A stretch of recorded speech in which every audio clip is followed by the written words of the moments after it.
ఏపీలో కాంగ్రెస్ బలోపేతానికి పార్టీ అధిష్టానం నడుం బిగించింది. పార్టీ సమన్వయ కమిటీ విజయవాడలో సమావేశమైంది. రాష్ట్ర వ్యవహారాల ఇన్ఛార్జ్ దిగ్విజయ్ సింగ్ తో పాటు రఘువీరారెడ్డి, కొప్పుల రాజు, కేవీపీ రామచంద్రరావు, నాదెండ్ల మనోహర్, కిల్లి కృపారాణి, పల్లం రాజు సహా పలువురు నేతలు హాజరయ్యారు. ప్రస్తుతం రాష్ట్రంలో పార్టీ భవిష్యత్తు, పార్టీని బలోపేతం చేయడానికి చేపట్టాల్సిన కార్యక్రమాలపై చర్చించారు. అయితే వ్యక్తిగత కారణాల వల్ల కొందరు నేతలు హాజరు కాలేదు. కానీ చిరంజీవి మాత్రం తమతోనే ఉంటారని చెప్పారు పల్లం రాజు.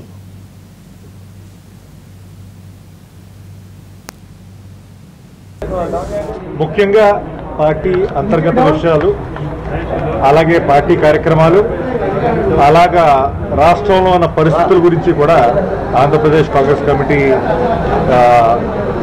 ఈ డెసిషన్స్ కోఆర్డినేషన్ కమిటీ మేము చర్చిస్తున్నాం.